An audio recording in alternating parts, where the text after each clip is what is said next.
నిజమా కలా నిజమా కలా నీ ఊహలే అమ్మయ్యా, వాళ్ళ ఈ మంత్ శాలరీ పడింది. ఎలాగైనా సేవ్ చేయాలి. హలో సార్ ఈ month home loan bill pay చేయలేదు, టైం అవుతుంది. సార్, అలాగే సార్, కట్టేస్తాను సార్. నాన్న, అరే నాన్న, ఇంట్లో సరుకులు అయిపోయి కరెంట్ బిల్లు కూడా కట్టాలి. అమౌంట్ ఉంటే కాస్త పంపించరా. అలాగే నాన్న, పంపుతాను. Hello hello sir, mobile EMI కట్టలేదు, 5,000 బ్యాలెన్స్ ఉంది సార్. అలాగే సార్, కట్టేస్తాను సార్.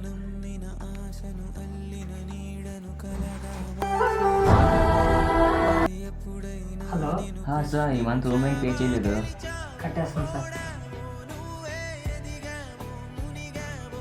తల్లిదండ్రులకి, చుట్టుపక్కల వారికి, ఫ్రెండ్స్కి జాబ్ చేస్తే డబ్బులు ఎక్కువ సంపాదించుకుంటారు. కానీ వారికి ఏం తెలుసు, లైఫ్ ప్రాబ్లమ్స్ ఉంటాయి.